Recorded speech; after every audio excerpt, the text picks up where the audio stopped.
ne waa PDS ñoom seen intérêt bopp taxaw na ak intérêt nit ñi taxaw na seen intérêt bopp mooy def nañ lu ne ngir ba élection présidentielle am dañu ba xam ne élection présidentielle day am ñu ne comme lii day dem moom nañ ci làng muy seen intérêt bopp ak intérêt ñëw gi ñëw itam amal na njëriñ Sonko ndax am na lu ñu ko apporter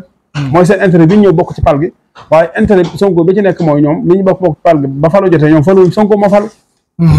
Daaray internat Soxna Diarra Porokhane 2 pour l'éducation des filles et la mémorisation du Coran ngeen ànd si ak le directeur Serigne Abdoulaye Yakhine mbokk yi innovation moo ngi nii ndaxte nag daara ji uniquement pour les filles la li ko tàmbalee 6 ans ba 8 ans la ñuy recruter fii nag si daara ji mbokk yi si durée de 4 ans ñeenti at dong la ñuy dérouler programme bi tax xale bi mën a mokkal alquran ci anam yu wóor te wér boole kook dina am yar ak teggin ndax nag fii jàpp leen muuraay bi obligation la waaye tamit am nañu personnel boo xamante ni ñoo leen di toppatoo bi ngeen bëgg seen xel day dal fu ngeen mënti nekk macha allah daaray internat Soxna Diarra Porokhane 2 ginnaaw nag mbokk yi bu fi xale bi amee 6 mois dina am base alquran dina fer iji yemuñu foofu de indi nañu si biir programme bi français waaw ndaxte àdduna moo fa toll xale bi dina mën a xam àdduna si langue bii nga xamante ni mooy suñu langue officielle mu mën ko utiliser ba mën a bokk si administration ëllëg bu fekkente ni day continuer jàngam dinañ ko jàngal mbooleem programme grammaire orthographe vocabulaire jàngal ko également mathématique waaye nag ña nga jiital alquranul karim yemuñu foofu de mbokk yi da lay defal formation informatique ndax mooy outil bi nga xamante ni moom la ñuy jëfandikoo fii àdduna toll si àdduna wërngal këpp xale bi dina am base xam lépp luy logiciel yi ñuy utiliser jëfandikoo xarala yu bees yi daaray internat Soxna Diarra Porokhane 2 am na ay bàjjan yuy taxaw xale yi ni leen ko waxee woon suba ak ngoon guddi ak bëccëg ku fi indi sa doom incha allah sa xel day dal ndax li nga bëgg loolee la lay defal jàngale bu xarañ ndax nag ñi ñu recruter dañoo xam wàllu wi am pédagogie xaleel xam yar xam teggin am xam-xam doon ay modèle waaye environnement bi mucc na ayib fii xale bi dina nekk si sécurité dinañ ko toppatoo muy lekk di naan ak set geeg cell gi lépp daal yemb na fii waaye nag mbokk yi di fàttali recrutement annuel bi tàmbali na at bu nekk nag jamono ji la ñuy tàmbali di recruter te nag di leen fàttali léegi ñu clôturer ndax nag nombre de places yi dañ ko limité. à tout moment rek da ngay gis ne lii ñëwaat mooy Ousmane Sonko mooy nit ku bon ki nga xam ne mooy Diomaye mooy nit ku baax ki saaru distingué boobu nga xam ne jamono bu ne ñi ngi insister pour di ko gëmloo nit ñi loolu tamit ban gis-gis nga ci am. waaw loolu la gis-gis ma ci am mooy man dafa am lu ma xam seen diggante ñoom ñaar xam kenn ku ne ci ñoom itam sa vie ak sa dund ak sa habitude fu nit ñi xamoon na dinañ ne ba noppal seen bopp waaw fi na Diomaye bu la wóoloo ba wóoru la ba nga doon ci ñi mu gën a wóolu ba doy loola ci léppam di la ko wax saa yoo xëyee ne ko yaa ma gënal Ousmane Sonko moom mu soupçonné la mu soupçonné la waaw da lay soupçonné man xam naa leen bu baax saa bu la wóolu woon laa ba lay dénkul saagam wóolu la ba jox la signature am wóolu la ba boole la ci wax ba nga xam ne yow jàpp nga ne sax moom ni mu la wóolu moom wóolu ko boppam la gën a gaaw ci nga perdre confiance am xamal ko ne ko yow yaa ma gënal Ousmane Sonko ndax loolu c'est-à-dire mooy lu neex a analyser la c'est-à-dire mooy Diomaye secrétaire général du parti la woon parti bi am na ay ndombay tànk yu ci ñu bari seere woon bokk ci ñi nga xam ne ñoo mujj a jëli parrainage bokk ci ñi nga xam ne ñoo mujj a jàll parrainage comprendre waaw bokk ci ñi nga xam ne itam jëlaloo na leen parrainage te moom bu kenn ki léegi nag ñoom ñi ñëpp bi mu leen jëliloo li alxuraan wax wa min ka wa min nooy Ibrahima boobu Muusaa wa Iisaa mooy non yàlla bi mu daan yonent yi alayhimu salaam dañ naan 124 000 de prophètes ba yàgg mu tànn ci ñoom 25 prophètes ni ñoo ko gën 25 yi mu tànn ci 5 ñoo gën Sonko dafa jël parti bi yëpp mu tànn ci juróomi nit wala alliés yi mu tànn ci 5 personnes ne 5 personnes yii day laa bëggoon ñoom ñu représenté ma en tant que candidat à la présidence su fekkee ne man bokk ma ba ñun ñëpp jëlee ba ñuy jël ñee dañoo am candidat li ñuy wax kii parrainage législatif moom fan la ko yóbbu moom ci population bi ngir mu miinante ak ñoom avant mu leen di soxla sur le terrain population ñoom ñoo ko defal parrainage mu génn bi mu génnee mu ne su ma génnul na Diomaye dem su Diomaye di mu diw dem noonu la ko tekkale léegi nag Sonko tey jii boo toogee jàpp ne maanaam moom Diomaye dañu amul complicité da ngaa waxtaan ak sam xel waxtaan ak sam xel mooy sëñ Fall Sonko keroog bi ñu bëgg a desul assemblée bi lan la wax une dizaine de jours la wax ne na benn fukki fan moo leen fi dese yéen kon kooku bu waxtaan doon ak Diomaye seen diggante ba amoon tabaxoot est-ce que mën naa xam loolu ndax ba amoon dañuy wax distance ñoom kat dañoo jàpp ne rek Sonko mooy wax Diomaye di exécuté waaw loolu xam nga loolu war naa mën a nekk war naa mën a ne Sonko ak Diomaye Sonko war naa wax Diomaye exécuté te effectivement day am Sonko itam Diomaye day wax muy exécuté ñoom ñaar seen diggante ba adduna tukki noonu rek lay demee te noonu la mas a demee ñoom mas a seq seen parti Diomaye da ko daan digal muy def di ko tere muy bàyyi dégg nga te booba itam ñoom ñii di wax dañ demoon ginnaaw waaw dégg nga léegi nag keroog suur bi nga xamee ne jàpp na dissolution assemblée nationale gars yi jàng grammaire ci arab waaw bu ngeen demee ci xasida baana soxadun faxal bi yoom makbulu mu tay yemun isuwaha lam yuf da makbulu bu ngeen demee xaal ibnu Suhayr ma nga naan laxat aqumu maxaaman law yaqumu bihi arawa asmau maa lam yasmaul fiilu maa daa am lu ci grammaire la ñu wax te naa soxla ci lii c'est-à-dire mooy sëñ Fallu yow ak sëñ Caam mi nga àndal ak man ñu soxla benn kaas lañ soxla waaw te kaas bi mi ngi ci benn taabal jee te kaas yi itam benn rek moo fi nekk te ku ne bëgg ngaa am kaas waaw dégg nga c'est-à-dire mooy fexal foo ko fekk ci grammaire day am faayil moom jëf joo gis am na ku ko jëf léegi fexal bi dafay nekk te ki ko jëf c'est-à-dire te ñu ko jëf ñu bari lañ te kenn ku ne bëgg fa firnde woon man maa ko jëf loolu doomu xëccoo boobu la laa jox te naa soxal fexal léegi ne moo am ci décision diggante Diomaye ak député yi c'est-à-dire mooy député yi dañoo convoqué Ousmane Sonko la 11 pour war koo woo mu ñu présenter de déclaration politique générale en tant que li leen loi may te nee nañ sax ñoom bis boobu noonu ñu ko defee ak bi mu war a wuysee daa war a mat semaine sax wàcc nañ aw yoon du loolu lañ wax dafa mar a mat 7 jours wàcc nañ aw yoon waaye Diomaye moom wàccut yoon waaye wan leen ne te assemblée moom sañ naa fixé loolu mais président de la république moom sañ naa fixé jour bi nga xam ne ci la premier ministre am di dem pour def déclaration politique générale léegi xëccoo bi ni daal kii daa jël la 11 kii jël la 13 li ñu xëccoo mooy kii daa bëgg premier ministre de def déclaration politique générale loolu lañ bëgg ñoom député Ousmane Sonko moom dafa bëgg wala président Diomaye Faye dafa bëgg mu ab premier ministre am di def déclaration politique générale léegi ñu koy xëccoo léegi nag bu ñu xëccoo gars yi dañ ne ku ëpp doole rek ci ñoom ñaare mën a daan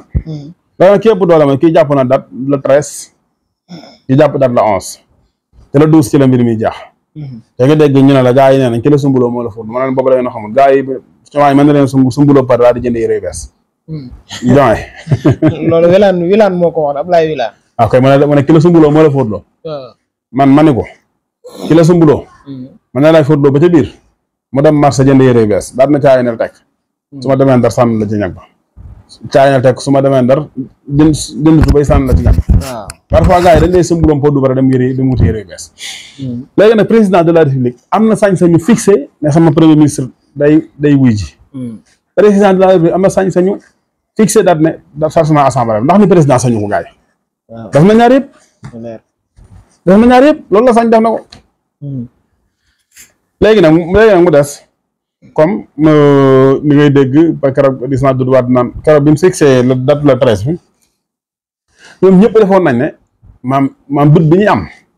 ci Sonko ak Diomaye dañu am problème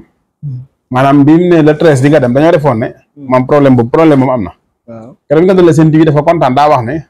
Birima ma ca genn kàddu ga wax na te boo Birima loolu la wax de Birima ma ca genn kàddu ga wax na su ma la si ne kuy Birima mu ne ko Diomaye ma ne ko dana déclaration politique générale dina dem wala bu demul rek ñu dàq man ay kii xamul la xew fekk ñu ngi ci fekk na moom Sonko toog ne la man gis nga nit lu ma àndadi ak yow damay déglu sa communication Sonko dafa toog ne fii balaa jant sore yéen da ngeen dégg dara mooy yéen ñi jiite institution yi moom balaa jant sore doon ko jiite dégg nga yow tëddagoo nga dégg loolu sëñ bi kooku maanaam man damay xam ne kii saa yi li ma bëgg amaguma ko bi mu ne bi Ousmane Sonko waxee ne motion de censure du am te balaa jant soo di ngeen ci xam dara boobu sax maa ngi gis ki nga xam ne moom mooy Thierno Bocoum génnoon di wax naan maa ngi xaar ba xam nan la koy defee ba motion de censure ñàkk léegi nag motion de censure Ousmane Sonko toog la ne la maanaam xam nga c'est-à-dire mooy nit ñooy jël problème créé ko ci seen xel c'est-à-dire mooy li waa jox naan Sénégal dañuy wax lu dul dëgg ba gëm seeni wax lu dul dëgg mooy ñun ñoo créé ne Diomaye ak Sonko dañu am problème te xam nañu amuñ problème waaye ñun ñoo ko bëgg a gëm ngir mu neex si ñun waaw ñoom ñoo créé loolu ngir bëgg koo gëm waaye yow toog nga Sonko ne la déclaration politique générale du am daf ne motion de censure du am amul mu ne la balaa ngoon yéen ñi jiite ñaari institution yi balaa ngoon daañu fa jëlee mu dañ mu ne la benn fukki fan moo la dese man xam nga ba may waat naan dañ koy tas man waxam jooju doo nga laa ko tegoon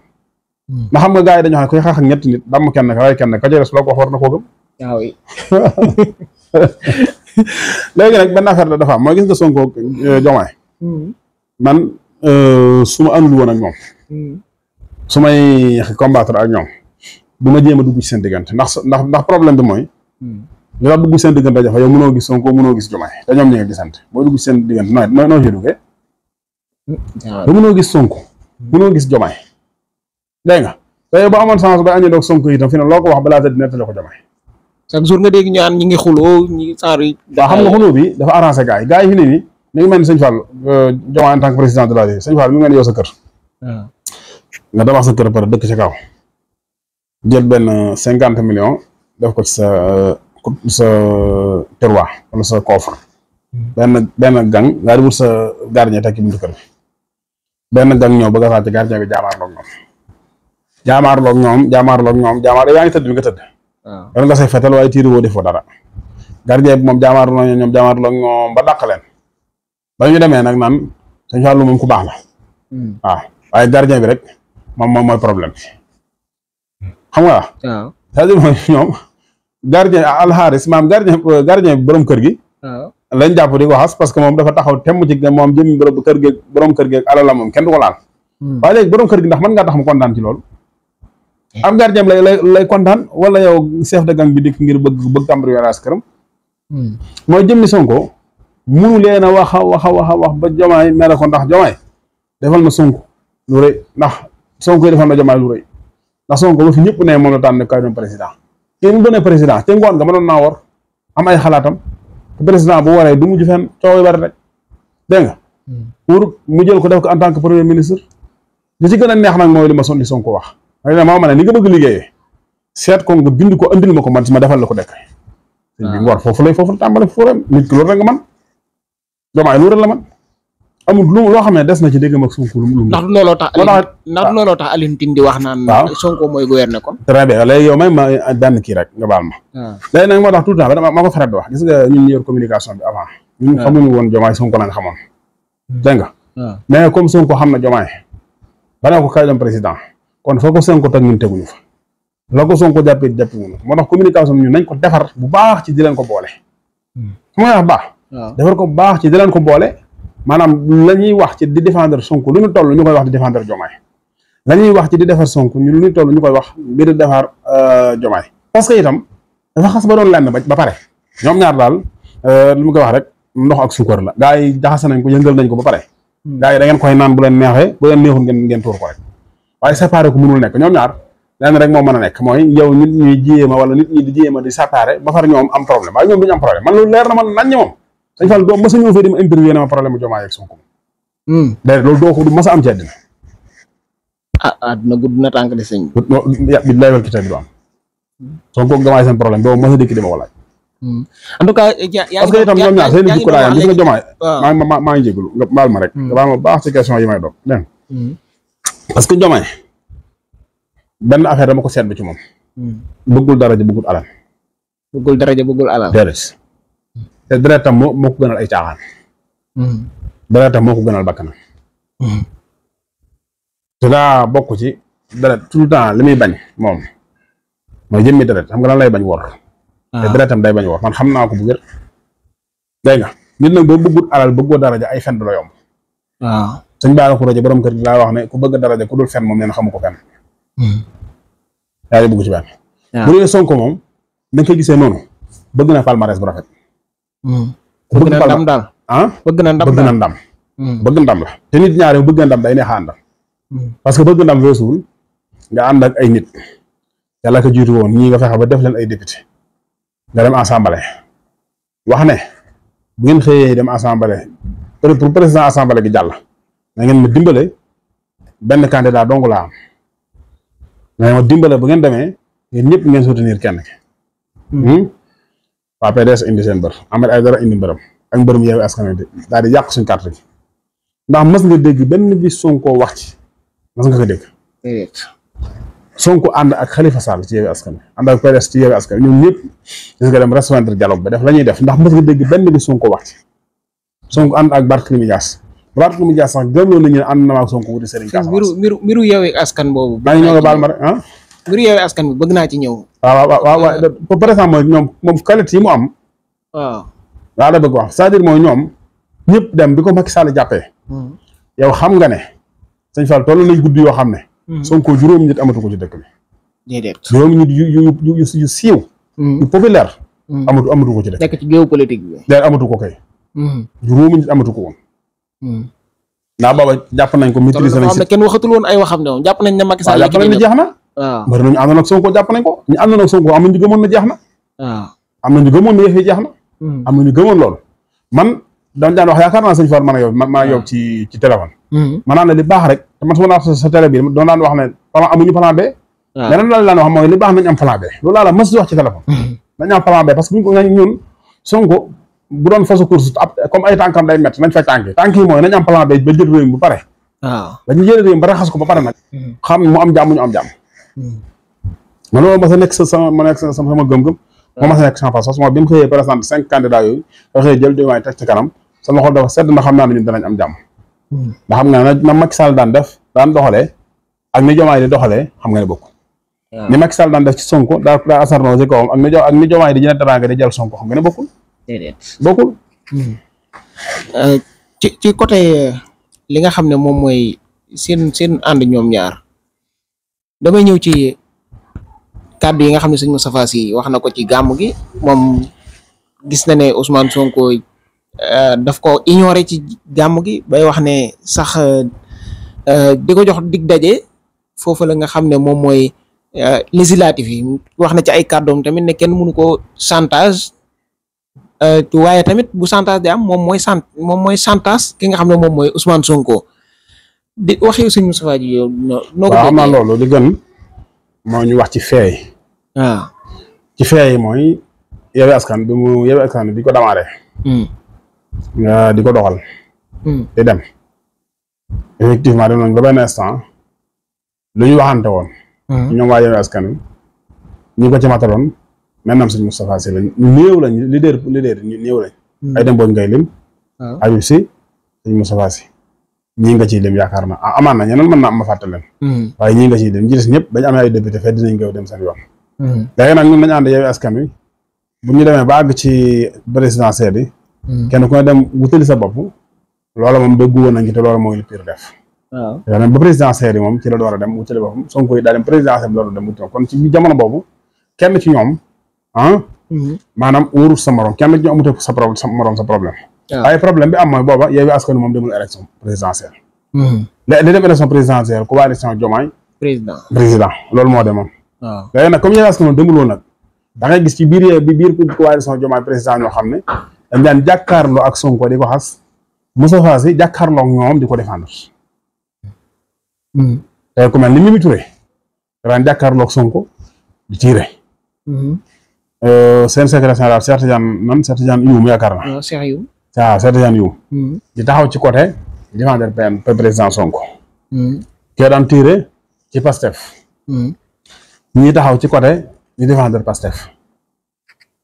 aussi taxaw pire ci ko jàppale Abdourahmane Diouf di ci tiire Soxna Maram Ndiaye di tiire ci Yewwi Askan Wi maanaam ñee di défendre Yewwi Askan Wi ak président Sonko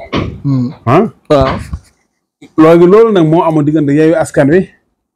ak beneen parti bi xaw ma lan lañ ko tuddee woon ñoom ci Abdourahmane Diouf bu ndikkee ba ci présidentielle Aar Sénégal bu ndikkee ci présidentielle yi nag ñaar yooyu wutali seen bopp ànd ak seen alliés yi leen doyloo léegi ñoom waa gouvernement président dem wutali seen bopp ànd ak ñi leen doyloo ci biir doyloo googu nag boo seetloo ci la Abdourahmane Diouf ñëw te ñëw gi man rafetlu naa ko ndax réew dama faral di wax ne am na fan bu fa yeggee maanaam say intérêt yëpp da nga koy takk ba mu baax nga teg ko ne réew maanaam fa toolee say intérêt nag da nga koy bàyyi te tëj ba ma fa intérêt réew ma mu dem parce que bi mu dugalee parrainage amu ko buggaan da ko woo ci yeneen mu ne ko man du ma def noonu man damay dem fekki ñi seeni parrainage jàll ma jàppale leen waaw c'est-à-dire man xam ne ay intérêt moom nërmeelu na mais intérêt Sénégal des na fi su dee ku mel ni Mimi Touré aussi am na ay intérêt personnel am mooy amoon na ak Macky Sall problème parce que daa bëggoon nomination président de assemblée nationale moom problème boobu am ak Macky Sall problème mandat bi sax amut ak moom benn problème ci loolu waa ay wax la nii mais loolu amut ba mu demee ba gis ne moom politicien la te mun da des di toogaan mu taxaw étudier kuréel yi ak ni mu tëddee mu xam ne kuréel bi amaana jël nguur gi te moom soxla na tout le temps di bokk ci mouvance présidentielle mu dem restreindre kuréel boobu loolu dama rafetlu naa parce que adduna moom ci yett rek lay dépendre li sa bopp léegi li jóg ngir sa bopp ak li jóg ngir nit yi ak li jóg maanaam ngir maanaam yow bokkoo ci nit yow du sa intérêt donc intérêt sa bopp la ak intérêt nit ñi sa intérêt bopp ak intérêt nit ñi ak intérêt bi nga xam ne da nga ci sa intérêt la cee nekk intérêt nit ñi ne ci adduna ñetti intérêt yi rek ñoo fi nekk sa intérêt bopp intérêt nit ñi ak intérêt bi nga xam ne sa intérêt ngi ci waaye intérêt nit ñi ngi ci léegi ñun tuuti moom man dama gis ne maanaam intérêt boppam moo ko ba ci mbir yi te loolu baax na itam war na koo jaral nit comprendre da nga gis ko xam ne itam intérêt nit ñi moom mooy tax mu dem te muy Sonko intérêt nit ñi mooy bi ko Macky ne ko nañ doxal élection présidentielle nga mën a bokk mën a ko déedéet man donc sama ñàkk bokk wërta justifié ne